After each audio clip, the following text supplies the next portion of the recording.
الحمد لله رب العالمين والصلاة والسلام على سيد المرسلين أما بعد فأعوذ بالله من الشيطان الرجيم بسم الله الرحمن الرحيم الصلاة والسلام عليك يا رسول الله وعلى آلك وأصحابك يا حبيب الله الصلاة والسلام عليك يا نبي الله وعلى آلك وأصحابك یا نور اللہ۔ مدنی چینل کے ناظرین، آئیے پروگرام نے خواتین کے آغاز میں درود پاک کی فضیلت سنتے ہیں۔ درود پاک پڑھنے کی فضیلتیں بھی ہم سنتے رہتے ہیں، اور آج آپ کی خدمت میں درود پاک لکھنے تحریر کرنے کی فضیلت پیش کی جاتی ہے۔ چنانچہ حضرت عبداللہ بن صالح صوفی رحمۃ اللہ تعالی علیہ سے مروی ہے، ایک محدث کو خواب میں دیکھ کر پوچھا گیا، محدث یعنی حدیث شریف کے بڑے عالم، تو ان سے پوچھا گیا کہ اللہ پاک نے آپ کے ساتھ کیا معاملہ فرمایا؟ انہوں نے فرمایا اللہ پاک نے مجھے بخش دیا۔ سبحان اللہ۔ کہا کس سبب سے؟ جواب دیا کہ میں اپنی کتابوں میں حضور نبی پاک صلی اللہ علیہ وآلہ وسلم پر درود پاک لکھا کرتا تھا، اس سبب سے میری بخشش ہو گئی۔ سبحان اللہ۔ سبحان اللہ۔ اللہ پاک ہمیں بھی درود پاک کی محبت نصیب فرمائے، لکھنے کی توفیق عطا فرمائے۔ ہمارے وہ اسٹوڈنٹس، وہ طلباء، وہ طالبات جو اسٹوڈنٹ ہیں، پڑھتے ہیں، پھر جب امتحان ہو یا ویسے کوئی ہوم ورک ہو تو اس میں جب تحریر لکھیں تو نبی کریم علیہ السلام کے مبارک نام کو جب لکھیں تو ساتھ صلی اللہ علیہ وآلہ وسلم، صلی اللہ علیہ وسلم یوں لکھا کریں۔ اس کی بڑی برکتیں ہیں۔ اللہ پاک ہمیں عمل کی توفیق عطا فرمائے۔ حضور نیک بیویوں کے تذکرے ماشاءاللہ آپ سے ہم سن رہے ہیں۔ پچھلے 3 پروگراموں میں تو لگاتار آپ نے حضرت ابراہیم علیہ السلام کی زوجہ محترمہ بی بی سارہ رحمۃ اللہ تعالیٰ علیہ کا تذکرہ خیر فرمایا، اور ماشاءاللہ بڑی منفرد معلومات جو ہیں وہ ملی۔ تو آج کن کا تذکرہ فرمانے کا ارادہ رکھتے ہیں؟ بسم اللہ الرحمن الرحیم۔ حضرت سیدنا ابراہیم علی نبینا علیہ الصلوۃ والسلام کی زوجہ کا ہی تذکرہ ہوگا، صحیح، مگر دوسری زوجہ بی بی ہاجرہ رضی اللہ تعالیٰ ماشاءاللہ رضی اللہ تعالیٰ عنہ۔ سبحان اللہ، آپ مصر کے ایک بادشاہ کی شہزادی تھی۔ ماشاءاللہ ماشاءاللہ۔ اچھا، جو ظالم بادشاہ بی بی سارہ پر جس نے دست درازی کی کوشش کی تھی، جی، اسی ظالم بادشاہ نے حضرت بی بی ہاجرہ رضی اللہ تعالی عنہا پر بھی دست درازی کی کوشش کی تھی، اچھا، اور اس وقت بھی یہی معاملہ ہوا تھا اللہ کہ وہ کامیاب نہیں ہو سکا، اللہ، اور پھر اس ظالم بادشاہ نے حضرت بی بی ہاجرہ رضی اللہ تعالی عنہا کو قید میں ڈال دیا تھا۔ اللہ، اور بی بی سارہ رضی اللہ تعالی عنہ کا جو واقعہ پہلے ہم نے سنا جی، کہ جب وہ استغفر اللہ برے ارادے سے بڑھتا تھا تو آپ اس کے لیے دعا کرتی تو وہ پکڑا جاتا اور جی، وہ گر جاتا، اور پھر وہ التجائیں کرتا تو آپ دعا کرتی تو وہ ٹھیک ہو جاتا۔ تو اس وقت جب یہ معاملہ ہوا تھا تو بی بی سارہ رضی اللہ تعالی عنہا جب ان کو بھیجا اس شخص نے تو ساتھ میں کہا کہ ان کو بھی بھیج دے، کیونکہ وہ بھی ایسی عورت ہے کہ اس پر میں قابو نہیں پا سکا۔ اللہ، اچھا، تو حضرت سارہ رضی اللہ تعالی عنہا کی عزت کی حفاظت اللہ نے فرمائی۔ سبحان اللہ، سبحان کس لیے؟ نبی علماء کی فرماتے ہیں جی حضرت اسحاق علیہ السلام کی یہ والدہ بننے والی تھی، سبحان، بے شک تو ان کی عزت و عصمت کی اللہ نے حفاظت فرمائی، ماشاء اور بی اللہ، بی ہاجرہ رضی اللہ تعالی عنہ کی عزت و عصمت کی حفاظت فرمائی کہ یہ حضرت اسماعیل علیہ السلام کی والدہ ماشاء اللہ، اور میرے نبی کی دادی۔ سبحان اللہ، سبحان اللہ، بننے والی ہے۔ جی جی، اللہ کی ماشاء شان، اللہ کی شان۔ تو سبحان اللہ، یہ پتہ چلا کہ سبحان اللہ، انبیاء کی شانیں بہت اونچی ہیں، سبحان بہت اللہ، عرفہ ہیں، بہت اعلیٰ ہیں۔ بے شک، ان کا جسم، ان کا قول، ان کا فعل، ان کی حرکات، ان کی سکنات، یہ اعلیٰ ہوتی ہیں۔ بے شک، مفتی احمد یار خان نعیمی رحمۃ اللہ تعالی علیہ تفسیر نور العرفان میں لکھتے ہیں نبوت ہمیشہ اعلیٰ خاندان کے اعلیٰ افراد کو عطا ہوئی تاکہ انہیں کوئی نظر حقارت سے نہیں دیکھ سکے. کیا بات. اچھا دیکھیں کہ حضرت یوسف علیہ السلام غلام بنائے گئے مصر میں جی. تو اللہ پاک نے آپ کے مبارک دامن سے غلامی کا دھبا دھونے کے لیے سارے مصر کو آپ کا غلام بنا دیا. کیا بات. نبیوں کی شان ہے. سبحان اللہ. سبحان اللہ. تو حضرت بی بی حاجرہ رضی اللہ تعالی عنہا کو اللہ نے شان عطا فرمائی کہ آپ حضرت اسماعیل علیہ السلام کی والدہ اور میرے نبی مکی مدنی صلی اللہ علیہ وآلہ وسلم کی سبحان دادی بنی. سبحان سبحان ماشاء اللہ. اچھا حضرت ابراہیم علیہ السلام نے فلسطین کی طرف ہجرت کی مصر میں کچھ اسٹے کر کے قیام کر کے. تو بی بی سارہ رضی اللہ تعالی عنہ بھی ساتھ تھی اور بی بی حاجرہ رضی اللہ تعالی عنہ بھی ساتھ تھی. حضرت بی بی سارہ رضی اللہ تعالی عنہ نے خود ریکویسٹ کی کیونکہ ابھی تک اولاد کا سلسلہ نہیں تھا کہ آپ حاجرہ کو اپنی زوجیت میں قبول فرما لیں. سبحان اللہ. یہیں فلسطین میں حضرت اسماعیل علیہ السلام کی ولادت ہوئی. فلسطین کو یہ سعادت حاصل ہے سبحان اللہ. کہ اسماعیل یہاں پر حضرت اسماعیل علیہ السلام کی ولادت ہوئی. ماشاء اللہ. اور فلسطین جو ہے یہ تو مقام مقدسہ ہے. سبحان اللہ. ایسا مقدس مقام ہے کہ یہاں پر انبیاء کرام کی جائے سکونت ہے, سبحان جائے ولادت ہے. ماشاء اللہ. اور جہاں مسجد اقصی بنی ہے نا جی. یہ وہاں بنی تھی جہاں پر حضرت موسیٰ علیہ السلام نے خیمہ لگایا تھا. اللہ اللہ اللہ اللہ. کیا اور حضرت داؤد علیہ السلام نے تعمیر شروع کی تھی مسجد اقصی کی اور حضرت سلیمان علیہ السلام نے اس کی کمپلیشن کی تھی. صحیح. اور یہی مسجد اقصی جو ہے اس میں میرے نبی تشریف لے گئے تھے, نبیوں کی امامت فرمائی, نبیوں کی امامت فرمائی اور وہاں سے معراج کو تشریف لے گئے. ماشاء اللہ. کیونکہ جو مسجد اقصی ہے نا جی. اس کے عین اوپر آسمانوں کا دروازہ ہے. اللہ اللہ اللہ اللہ. تو یہیں سے آپ پھر آسمانوں کی سیر کی طرف سبحان تشریف لے گئے تھے. تو خیر قرآن پاک میں بھی ہے نا کہ مسجد اقصی وہ ہے کہ الذی بارکنا حولہ, اس کے ارد گرد اللہ نے برکتیں رکھی. جی بے شک. اور تفسیروں میں بھی یہ لکھا ہے کہ وہ جو ارد گرد برکتیں ہیں ان سے مراد اولیاء کرام انبیاء کرام کے مزارات ہیں. جی ان کی یادگاریں ہیں. ظاہری برکتیں بھی ہیں, یہ تو روحانی برکتیں نا. ظاہری برکتیں کہ بہت گرینری ہے, کیا بہت وہاں پر بہاریں ہیں, زرخیزی ہے, باغات ہیں, پھل ہیں.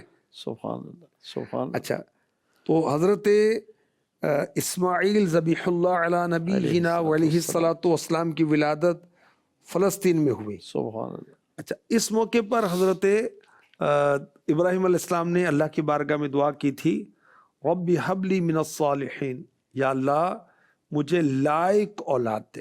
سبحان. اولاد کون سی؟ لائق, صرف اولاد نہ مانگے.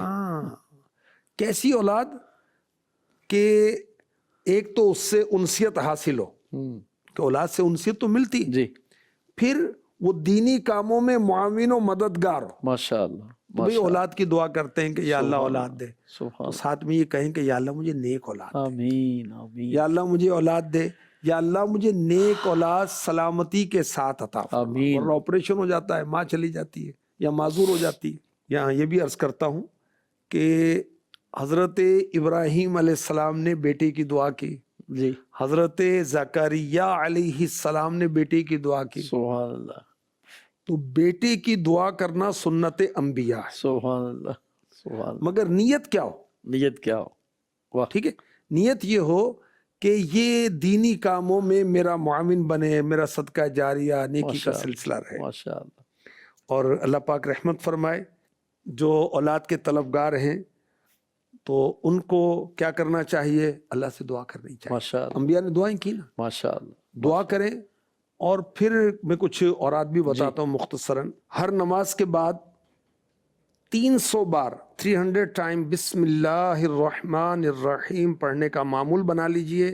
انشاءاللہ الرحمن صاحب اولاد ہو جائیں گے. آمین. اسلامی بہن بھی پڑھ سکتی ہے, اسلامی بھائی بھی پڑھ سکتے ہیں, بیوی یا شوہر کو پڑھے. صحیح.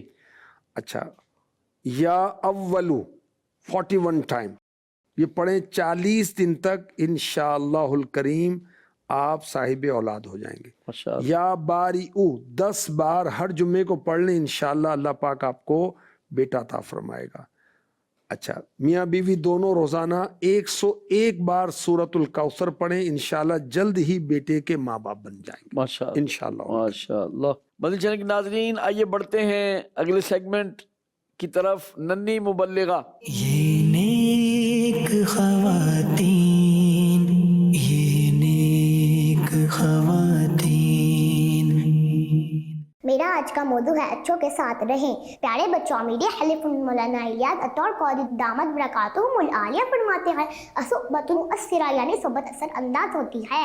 اچھی صحبت بندے کو اچھا اور بری صحبت بندے کو برا بنا دیتی ہے۔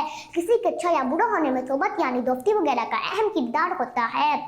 اگر ہم اچھے دوست مثلاً نماز قرآن کریم پڑھنے والے، والدین اور بڑوں کا کہنا ماننے والے، چھوٹوں کا خیال رکھنے والے، آپ جناب سے بات کرنے والے، لڑائی جھگڑا نہ کرنے والے اور سچ بولنے والوں کے ساتھ رہیں گے تو ہم بھی اچھے ہو جائیں گے، اور اگر برے لوگوں کے ساتھ رہیں گے تو ہم بھی برے بن جائیں گے۔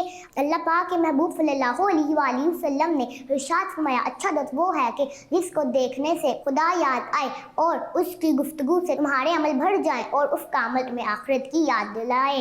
پیارے بچوں، دوست ایسا ہو جسے دیکھ کر اللہ تعالیٰ یاد آئیں، فلموں کے ایکٹر، کھلاڑی، چیمپئن نہ یاد آئیں، اور نہ یہ ہو کہ گانے بڑے اچھے گاتا ہے، فلاں چٹکے بڑے سناتا ہے، ہنساتا بڑا اچھا ہے، اس لیے اس سے دوستی کی۔ صلو علی الحبیب صلی اللہ تعالیٰ علی محمد۔ یہ نیک خواتین، یہ نیک خواتین۔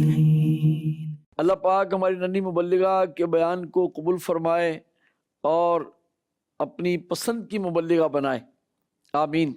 آئیے ایک سوال سلسلے میں شامل کرتے ہیں۔ حاجی صاحب، کیا خواتین عالموں مفتی بن سکتی ہیں؟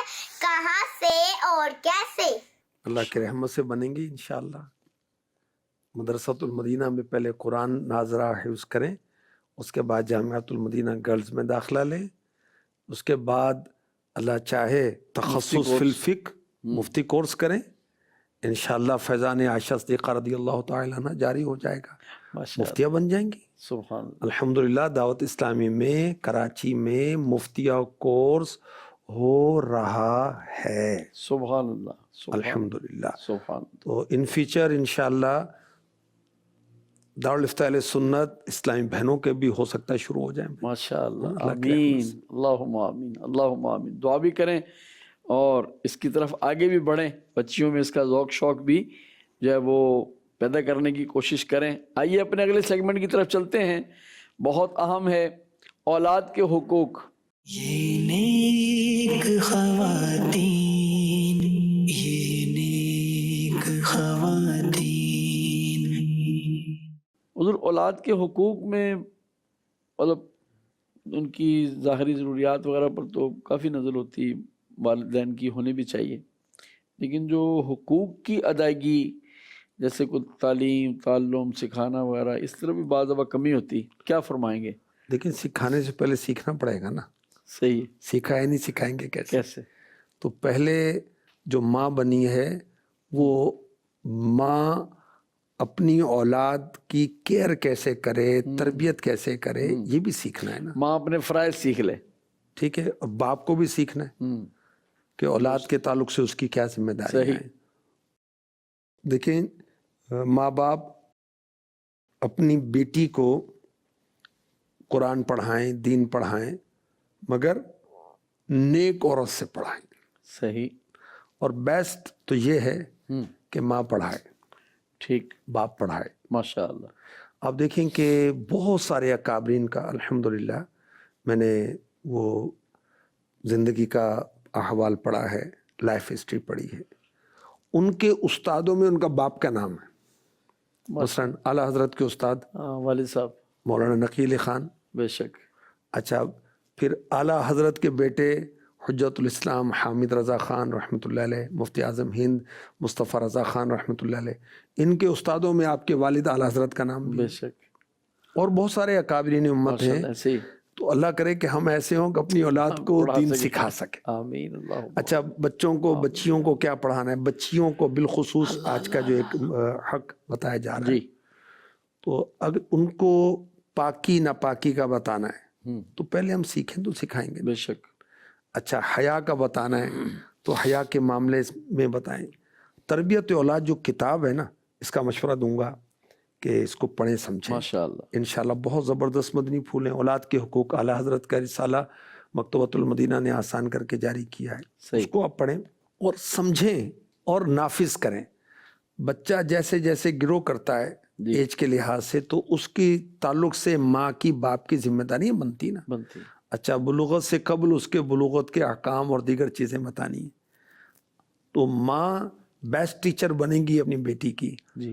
باپ بیسٹ ٹیچر بنے گا. فیمیل میل ٹیچر دونوں آگے نا گھر میں. دیکھو بھائی، ماں باپ کی صورت میں. اچھا، اللہ پاک رحمت فرمائے. آمین. اگر ہم اس کے اہل نہیں ہیں تو بچی کو کسی عورت سے پڑھائیں. آج کل کے دور کے لحاظ سے یہی انسب ہے. صحیح. اور ماشاءاللہ دعوت اسلامی کے گلی گلی مدرسۃ المدینہ نے یہ کام آسان کر دیا ہے. ماشاءاللہ. دعوت اسلامی کے آن لائن نظام نے یہ کام آسان کر دیا ہے. دعوت اسلامی کے جامعۃ المدینہ گرلز نے یہ کام آسان کر دیا ہے. مدرسۃ المدینہ گرلز نے یہ کام آسان کر دیا ہے. بچیوں کی دینی تعلیم کے لحاظ سے الحمدللہ جو بچیوں کے اسلامی بہنوں کے باپردہ اجتماعات ہوتے ہیں پاکستان میں 10,000 سے زیادہ ہیں. ماشاءاللہ. اور میں نے یہ ہدف دیا ہے کہ 1,00,000 اجتماعات کرنے ہیں. ماشاءاللہ. ماشاءاللہ. اور اس کو گریجولی ظاہر بڑھائیں گے. کچھ سال تو لگیں گے، ٹائم تو لگے گا. تو یہ سلسلہ جاری اللہ کی رحمت سے. تو ہمارے لیے دعوت اسلامی امیر اہل سنت کی نگرانی میں، امارت میں، سیادت میں، قیادت میں، آپ کی دعاؤں سے، ماشاءاللہ. آپ کی تربیت سے ہماری بچیوں اور ہماری بہنوں کی تربیت کے لیے سامان فراہم کر رہی ہے. تو بچیوں کے اسلامی بہنوں کے جو ہفتہ وار اجتماع ہیں اس میں بھی بچیوں کی تعلیم و تعلم کا سلسلہ ہے. مدرسۃ المدینہ بالغات، جی، یہ بھی ذریعہ ہے اسلامی بہنوں کی تربیت کا، اور فری آف کاسٹ چارج بھی نہیں لیا جاتا. ماشاءاللہ. اور آپ کی معلومات میں ہوگا کہ بہت ساری پڑھنے آئی تھیں بطور ایک بچی مدنی قاعدہ لے کر، اور اب وہ مدرسہ باجی بن گئی ہیں. الحمدللہ. اب وہ ناظمہ باجی بن گئی ہیں. الحمدللہ. اب کسی سطح پر جامعۃ المدینہ یا مدرسۃ المدینہ میں وہ ذمہ دار بن گئی ہیں. ماشاءاللہ. مدرسۃ المدینہ گرلز اور جامعۃ المدینہ گرلز میں جی. کسی سطح پر نگران اسلامی بہن بن گئی ہیں وہ. ایسے. تو بچیوں کے لیے پارسا عورت سے ان کو تعلیم دلوائی جائے. دیکھیں ٹیچر کا بچے پر بچی پر اثر پڑے گا نا، بالکل اس کے عقیدے کا، اس کے عمل کا. درست. تو جو عورت ہو وہ نیک ہو. اچھا کہ جی وہ بچی ہماری فلاں استاد صاحب سے، ٹیچر سے پڑھے گی، تو فتاوی رضویہ جلد 23 میں اعلیٰ حضرت نے کیا لکھا؟ رہا پردہ اس میں استاد و غیر استاذ، عالم و غیر عالم، پیر سب برابر ہیں. اللہ، سب سے کرنا پڑے گا. استاد سے بھی پردہ ہے، غیر استاد سے بھی پردہ ہے، عالم سے بھی پردہ ہے، غیر عالم سے بھی پردہ ہے، پیر سے بھی پردہ ہے. تو محارم نہیں ہے، پردہ عورت کا، اور اس کا خیال رکھنا ہی رکھنا ہے. ماشاءاللہ. یہ نیک خواتین، یہ نیک خواتین. دعوت اسلامی نے صرف باتیں نہیں کی، صرف مشورے نہیں دیے، بلکہ ادارے بنائے. پورا سیگمنٹ ہم آپ کی خدمت میں جو ہے وہ پیش کرتے ہیں، اسلامی بہنوں کے دینی ادارے. اور اس میں کوشش ہوتی ہے کہ معلومات دی جائیں کہ کہاں کہاں دینی ادارے قائم ہیں اور دین کی خدمت کر رہے ہیں. تو آپ بھی اپنے علاقے میں جو دینی ادارے دعوت اسلامی کے قائم ہیں، یہاں آپ تشریف لائیں، دین سیکھیں. اور اگر آپ کے ہاں کوئی ایسا دینی ادارہ نہیں تو اپنے محارم کے ذریعے دعوت اسلامی کے ذمہ داران سے رابطہ کر کے اپنے علاقے میں بنوانے کی کوشش کریں. انشاءاللہ الکریم آپ کے لیے صدقہ جاریہ ہوگا. آئیے مدنی چینل کے ناظرین اگلے سیگمنٹ کی طرف چلتے ہیں. قابل رشک خواتین. یہ نیک خواتین، یہ نیک خواتین. ایک حدیث پاک کا خلاصہ پیش کرتا ہوں جس سے اندازہ ہوگا کہ نبی پاک صلی اللہ علیہ وآلہ وسلم کے فرمان کو صحابیات پتھر پر لکیر سمجھتی تھیں. چنانچہ ایک بوڑھی عورت صحابیہ وہ قرآن کی تلاوت کیا کرتی تھی. تو ایک مرتبہ ان کے سامنے اللہ کے حبیب صلی اللہ علیہ وآلہ وسلم نے فرمایا جنت میں کوئی بوڑھی عورت نہ جائے گی. گھبرا گئی، عرض کرنے لگیں یا رسول اللہ پھر بوڑھیوں کا کیا بنے گا؟ نبی پاک علیہ الصلوۃ والسلام نے فرمایا آپ قرآن نہیں پڑھتی؟ اللہ پاک ارشاد فرماتا ہے اِنَّا أَنشَأْنَاهُنَّ إِنشَاءً فَجَعَلْنَاهُنَّ أَبْكَارًا، پارہ 27 سورہ واقعہ آیت نمبر 35-36۔ بے شک ہم نے ان عورتوں کو اچھی اٹھان اٹھایا تو انہیں بنایا کنواریاں۔ دیکھیں نبی پاک علیہ الصلوۃ والسلام نے خوش طبعی کے طور پر کہا کہ بوڑھی عورت جنت میں نہیں جائے گی، جنت میں جائے گی تو جوان ہو جائے گی، بوڑھی تھوڑی رہے گی وہ۔ لیکن ان صحابیہ نے اس بات کو کتنا فیل کیا کہ آقا نے فرما دیا ہو تو یہی ہوگا، کیونکہ نبی پاک علیہ الصلوۃ والسلام کی زبان پاک سے جو نکلتا ہے وہ حق ہی نکلتا ہے۔ اب دیکھیں کہ اگر کوئی ہمیں کہے کہ آپ کے گھر کے اندر نا سانپ آ گیا ہے، بھگدڑ مچے گی نہیں مچے گی؟ بھاگنے لگیں گے نہیں لگیں گے؟ کمرے سے باہر نکلیں گے نہیں نکلیں گے؟ اچھا، اللہ کے رسول صلی اللہ علیہ وآلہ وسلم نے بے پردگی کے جو عذابات بتائے اس پر ہمیں کچھ وہ خوف نہیں آتا؟ پھر بھی نمازیں قضا ہو رہی ہیں۔ جو عذاب قبر کے اسباب بتائے گئے، غیبت ہے، چغلی ہے، اللہ کا خوف نہیں پیدا ہوتا؟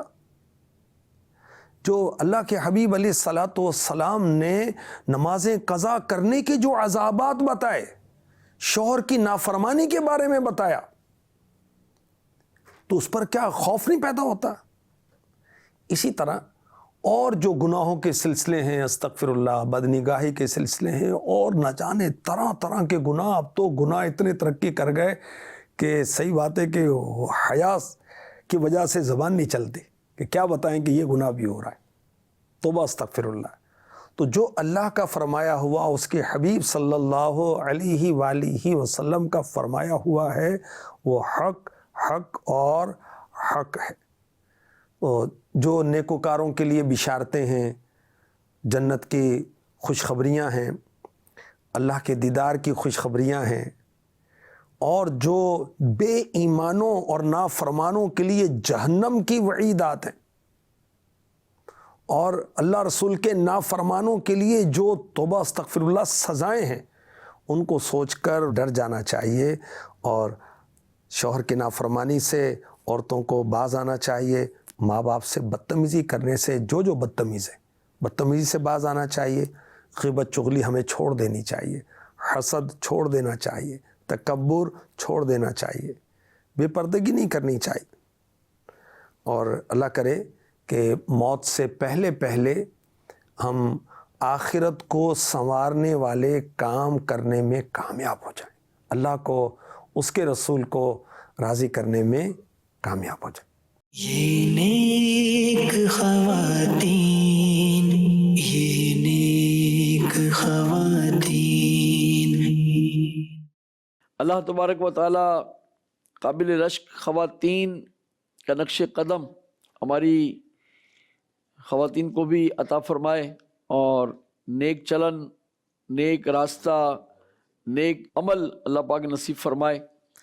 ایک اور سوال پروگرام میں شامل کرتے ہیں۔ حاجی صاحب، میرا آپ سے یہ سوال ہے، گھریلو پریشانی سے کیسے مقابلہ کیا جائے، اس کا جواب عطا فرما دے۔ ایک قرآنی نسخہ بتا رہا ہوں، وَاسْتَعِینُوا بِالصَّبْرِ وَالصَّلَاةِ، صبر اور نماز سے مدد چاہیں۔ حضرت عبداللہ ابن عباس رضی اللہ تعالی عنہما کو جب پتہ چلا کہ آپ کا بیٹا فوت ہو گیا، آپ نماز میں مشغول ہو گئے، اللہ، تو نماز، اللہ کی یاد، اس کے رسول کی یاد، کثرت درود، یا سلامو یا سلامو کا ورد شروع کر دیں، گھر کے اندر 1.25 لاکھ دفعہ یا سلامو کا ختم شریف کرائیں۔ اب یاد رکھیں کہ مشکل حالات میں گھبرانا یہ اصل مشکل ہے، سیلف کنٹرول، اس سے ہم اپنی مشکل کو منیمائز کر سکتے ہیں۔ تو اپنے آپ کو قابو رکھیں، اللہ کو یاد کریں، اللہ بذکر اللہ تطمئن القلوب، اللہ کی یاد سے دلوں کا چین ہے، اللہ کی یاد نماز سے بھی ہوتی ہے، اللہ کی یاد درود شریف سے بھی ہوتی ہے، اللہ کی یاد نعت شریف سے بھی ہوتی ہے. ہاں، اللہ کے حبیب کو نعت شریف کے ذریعے سے یاد کرتے ہیں، اور اللہ کے حبیب کو یاد کرنا اللہ کو یاد کرنا ہے، سبحان کیونکہ ذکر مصطفیٰ ذکر خدا ہے. سبحان اللہ. وہ الگ نہیں ہے نا، اس سے ساتھ ساتھ ہی ہے. ٹھیک ہے. اچھا، درود شریف، کلمہ طیبہ، استغفار، یہ چیزیں جو نا یہ اللہ کی یاد ہے. قرآن پاک کی تلاوت کریں، انشاءاللہ سکون ملے گا، اطمینان ملے گا. اور سورہ بقرہ کی گھر میں تلاوت کرا دیں. اچھا، کوئی فوتگی ہو گئی بالفرض، یہ پریشانی ہے، تو انا للہ و انا الیہ راجعون، اس سے انشاءاللہ صبر آئے گا. ذہن بنا لیں بھی کوئی بھی پریشانی آئے گی، مشکل آئے گی، ایڈوانس میں صبر کروں گا. واہ. وَلَنَبْلُوَنَّكُمْ بِشَيْءٍ مِّنَ الْخَوْفِ وَالْجُوعِ وَنَقْصٍ مِّنَ الْأَمْوَالِ وَالْأَنفُسِ وَالثَّمَرَاتِ. تو یہ آزمایا جاتا ہے نا اللہ کی طرف سے. ان آیت کا ترجمہ کنز الایمان میں کیا ہے؟ اور ضرور ہم تمہیں آزمائیں گے کچھ ڈر اور بھوک سے، اور کچھ مالوں اور جانوں اور پھلوں کی کمی سے. وَلَنَبْلُوَنَّكُمْ بِشَيْءٍ مِّنَ الْخَوْفِ وَالْجُوعِ وَنَقْصٍ مِّنَ الْأَمْوَالِ وَالْأَنفُسِ وَالثَّمَرَاتِ. اچھا، جو مصیبت آئے گی وہ تو آ کر ہی رہے گی. بے چینی پریشانی سے کیا چلی جائے گی؟ پلٹ جائے گی، چلی جائے گی، نکل جائے گی گھر سے باہر. ایسا نہیں ہوگا. تو ہم کیوں پریشانی؟ اگر تم ایسا نہ کرتے تو نہ ہوتا. یہ تو اگر مگر نہیں، جو مقدر تھا وہ ہونا ہوتا ہے. تو ذہن یہ بنانا چاہیے کہ مثال کے طور پر وہ پاؤں کی ہڈی ٹوٹ گئی جی، تو بھئی یہ تو کم مصیبت ہے. ہو سکتا ہے کہ جو صبح اس صدقہ باکس میں رقم ڈالی تھی، یا کسی گھر میں ساس کی خدمت کر کے گئی تھیں، رستے میں حادثہ ہوا، پاؤں کی ہڈی ٹوٹی، ورنہ تو 4 جگہ سے ہڈیاں ٹوٹنی تھیں. اللہ، تو بڑی مصیبت سے بچا لیا گیا. یہ ذہن بنانا چاہیے. اچھا، اور ذہن یہ بنائے کہ مجھ پر پریشانی کیوں آئی ہے؟ میری وجہ سے آئی ہے. ہاں، میری وجہ سے. میں نے کیا کیا ہے؟ میں بتاتا ہوں آپ نے کیا کیا ہے. ہم کیا کرتے ہیں؟ وَمَا أَصَابَكُم مِّن مُّصِيبَةٍ فَبِمَا كَسَبَتْ أَيْدِيكُمْ وَيَعْفُو عَن كَثِيرٍ. اور تمہیں جو مصیبت پہنچی وہ اس کے سبب سے ہے جو تمہارے ہاتھوں نے کمایا، اور بہت کچھ تو معاف فرما دیتا ہے. اللہ تو بہت سارا تو معاف کر دیتا ہے. تو جو ہم پر مصیبت آتی ہے ہمارے گناہوں کی وجہ سے آتی. اچھا، اللہ والوں پر، انبیاء پر جو آتی ہے ان کے درجات کی بلندی کے لیے ان کا معاملہ اور ہوتا ہے. ماشاءاللہ ماشاءاللہ. اچھا، پریشانی سے توجہ ہٹا لیں. صحیح، یہ بھی علاج ہے. یہ بھی علاج ہے. ذرا حوصلے میں رہیں، ہمت میں رہیں. ابراہیم علیہ السلام کو آگ میں ڈال دیا گیا، اللہ دیکھیں باغ بنا دیا اللہ نے. وہ ہمت میں رہے. حضرت ایوب علیہ السلام 7 سال بیماری کی آزمائش میں رہے.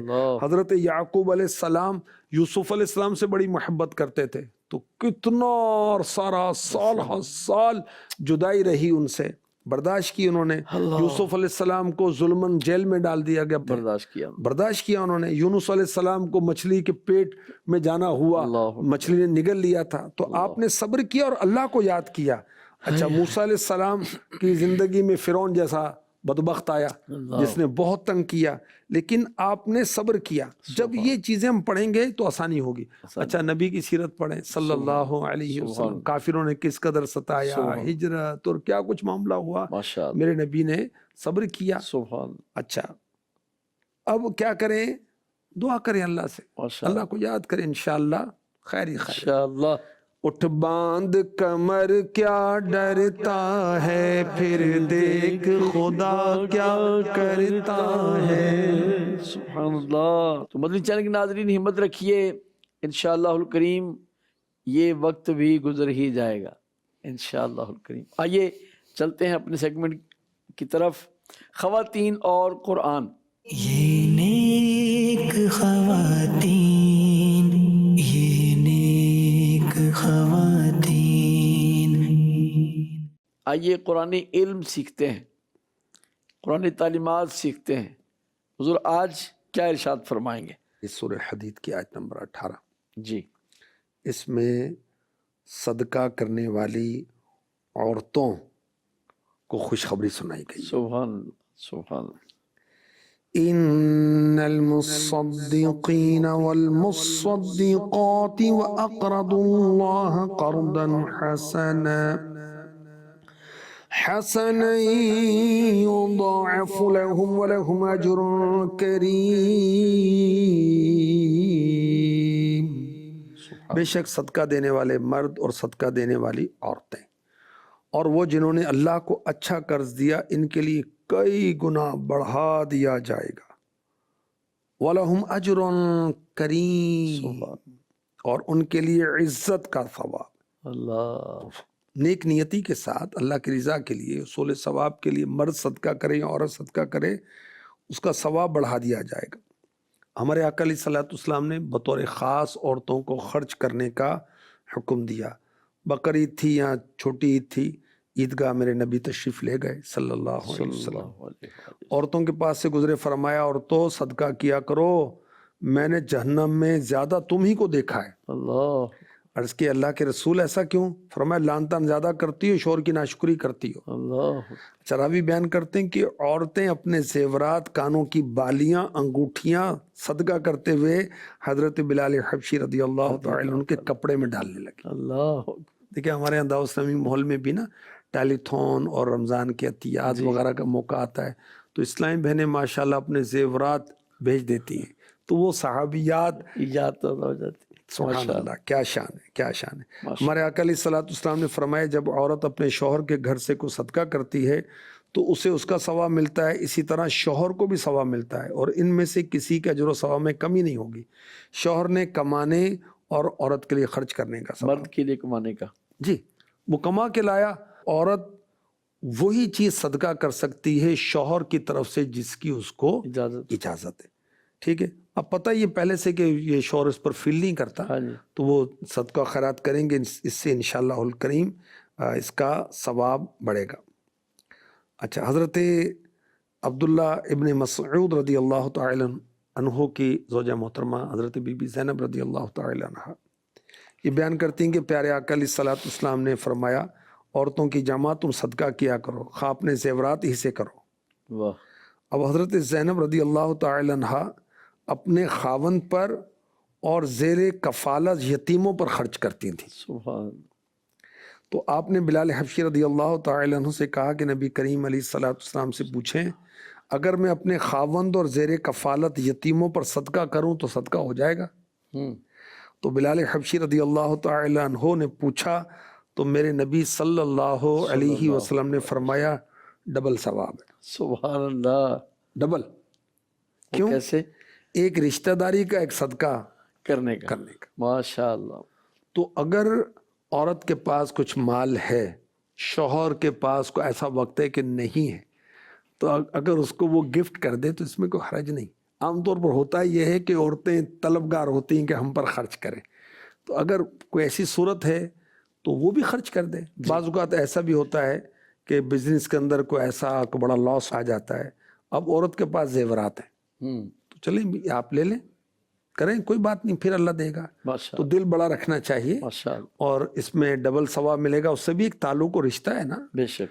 اچھا, جب ہم کام آئیں گے ایک دوسرے کے تو فائدے ہوتے ہیں. اچھا, پھر اللہ تعالیٰ نے اس کو نفع دیا, ہو سکتا ہے کہ ڈبل زیور بنا کے دے دے وہ تجھے. ویسے بھی کہتے ہیں لائف پارٹنر ہے, بیوی کو لائف پارٹنر کہتے ہیں. بالکل ہے. اب لائف کے اندر اپ اینڈ ڈاؤنس تو آئیں گے نا, بالکل ہمیشہ یوں ہی تو نہیں ہوگا نا, کبھی یوں بھی تو ہوتا ہے نا. بالکل ایسے, بالکل ایسے. یہ نیک خواتین, یہ نیک خواتین. آئیے چلتے ہیں اگلے سیگمنٹ کی طرف, امور خانہ داری. یہ نیک خواتین, یہ نیک خواتین. حضور آج کن چیزوں کی طرف ماشاءاللہ رہنمائی فرمائیں گے؟ کھانا خراب ہونے سے کیسے بچائیں. واہ. یاد رکھیں کہ کھانا اللہ کی نعمت ہے, اور پہلے کے دور میں کھانا خراب نہیں ہوتا تھا. میدان تیہ میں بنی اسرائیل نے ممانت کے باوجود من و سلوہ کا ذخیرہ کیا, تب سے کھانا خراب ہونا شروع ہوا. میں چند طریقے عرض کرتا ہوں. چاول یعنی رائس کو محفوظ کرنے کا طریقہ. چاول 1 سے 2 دن تک محفوظ رکھنے کے 5 طریقے. نمبر 1, ریفریجریٹر میں رکھیں, یعنی پکے ہوئے. جی ہاں, جو بوائل ہو چکے ہیں وہ بچ گئے نا, کچے تو رکھیں, اس کا کیا مسئلہ ہے. اچھا, اس کو بھی ظاہر ہے کہ سیو کرنا ہوتا ہے. سیکنڈ,